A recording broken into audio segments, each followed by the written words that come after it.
భారతీయ సాంప్రదాయంలో భజనలకు ప్రత్యేక స్థానం ఉంది. అవి సంగీతానికి మాత్రమే కాకుండా సమాజానికి సాంస్కృతిక ఆధ్యాత్మిక బలం అందిస్తాయి. భజన గానాలు భక్తి ఉద్యమాలు, హరిదాస సాహిత్యం, వైష్ణవ సాంప్రదాయం వంటి పునాదులపై రూపుదిద్దుకున్నాయి. ఈ గాన సాంప్రదాయం గ్రామీణ సమాజంలో ఐక్యతా వేదికగా పనిచేస్తూ తరతరాలుగా మానవ విలువలను పునరుద్ఘాటిస్తోంది. ఆదిలాబాద్ జిల్లా కరంజి గ్రామంలో జరిగిన స్థానిక సాంస్కృతిక కార్యక్రమంలో సీనియర్ భజన కళాకారుడు కొడిమల దేవారెడ్డి గారు సమాజాన్ని ఉద్దేశించి ప్రేరణాత్మకంగా ప్రసంగించారు. భజనలు ఆధ్యాత్మికత, సాంస్కృతిక విలువ, సమాజ నిర్మాణంలో వాటి ప్రాధాన్యతను విశదీకరించారు. తన ప్రసంగంలో ఆయన పేర్కొంటూ, భజనలు కేవలం ఆధ్యాత్మిక గానాలు మాత్రమే కాదని, అవి మనసుకు శాంతిని, సమాజానికి మార్గదర్శకత్వాన్ని అందించే సాధనమని, పౌరాణిక కథలు, భక్తిరసం కలగలిపి మానవ విలువలను బోధించే శక్తి భజనలో ఉందని అన్నారు. దేవారెడ్డి గారు తన సుదీర్ఘ కళా జీవితంలో భజన ద్వారా ప్రాంతీయ సాంస్కృతిక చైతన్యానికి విశేష కృషి చేసిన వారిలో ముందుంటారు. ఆయన చెప్పిన భజనల ప్రాముఖ్యత యువతలో ఆధ్యాత్మికత పట్ల చైతన్యాన్ని పెంపొందించగలదని స్థానికులు అభిప్రాయపడ్డారు. ఈ సందర్భంగా పలువురు గ్రామస్తులు, స్థానిక భజన కళాకారులు, యువత పాల్గొని కార్యక్రమాన్ని మరింత విశిష్టంగా నిలిపారు. భజనల ద్వారా గ్రామీణ సమాజంలో సామూహిక భావన, సాంస్కృతిక వారసత్వ పరిరక్షణ, ఆధ్యాత్మిక ఆత్మబలాన్ని పెంపొందించడం వంటి అంశాలను గుర్తు చేశారు. ఈ కార్యక్రమం ద్వారా స్థానిక సాంస్కృతిక వారసత్వాన్ని కాపాడుకోవడం, భవిష్యత్తు తరాలకు భజన సంప్రదాయాన్ని చేరవేయడం ఎంత ప్రాముఖ్యమో మరోసారి ప్రతిపాదించబడింది.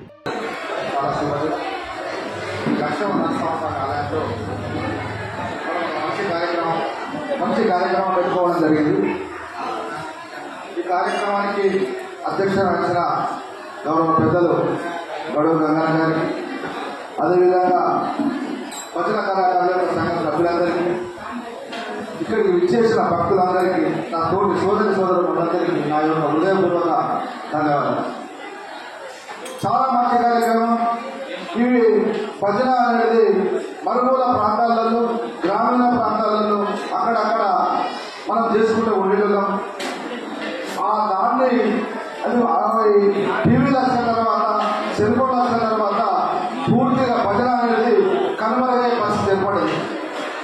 దాని తర్వాత మంచి ఆలోచనలో పెద్ద మనుషులు గొడవ గంగన్న గారు కానీ, చిన్నయ్య గారు కానీ, మా సిల్వర్ అశోక్ గారు కానీ, లింగన్న గారు కానీ చాలా మంది ఆలోచించి ఇట్లా ఉంటే వచ్చే తరానికి మనం భజన అందించే కార్యక్రమాలు ఉన్నాయి. భగవంతుని యొక్క సంకీర్తనం అనేది రాను రాను పూర్తిగా కనుమరుగైపోతున్నది. ఇది ఏ విధంగా ముందుకు తీసుకెళ్లాలని ఒక మంచి ఆలోచనతో ఒక సంఘాన్ని క్రియేట్ చేసి మన వెంకటేష్ గారు ఇది చాలా పాపులర్ అయింది. ఈ సంఘం అనేది మన జిల్లాలే కానీ, జిల్లా సరిహద్దు కానీ కూడా చాలా పాపులర్ అయింది.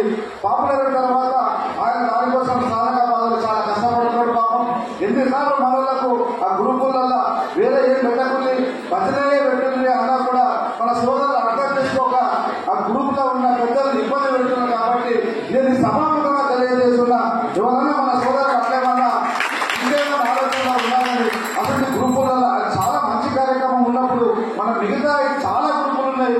ఆ గ్రూపుల్ని మీరు ఏదన్నా పోస్టులు పెట్టుకోలే కానీ ఇలా పెట్టకుండా దయచేసి ఆ సంఘం యొక్క సభ్యుల్ని గౌరవించాలని సభాముఖంగా తెలియజేస్తున్నా. గంగాధర గారు, చిన్నయ్య గారు, మీ తల మీద చాలా పెద్ద పద్ధతులు ఉన్నాయి.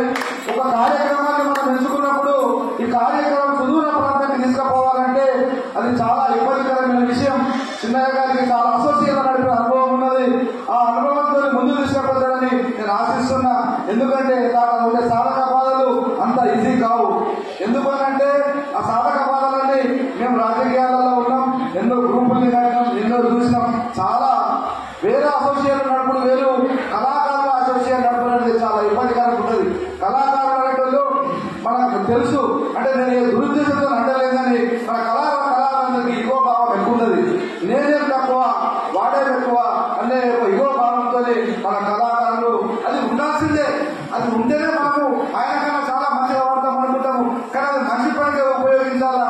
అక్కడక్కడ మనం ఎక్కడైనా ఇగో విధంగా మనం పోతే మన సంఘము నశించే స్థాయి వస్తుంది. అందుకు ఎక్కడ కూడా ఉండరు. ప్రతి మంచి విమర్శ చేయండి. విమర్శ చేసినప్పుడు తప్పులేదు. ఒక విమర్శ చేస్తున్నప్పుడు సువిమర్శ ఉంటే దాన్ని అందరం స్వీకరించాడు. మీరు పెద్దలు, ఎందుకంటే మీకు చాలా విమర్శలు ఎదురైతాయి. ఈ రోజు నుంచి మీరు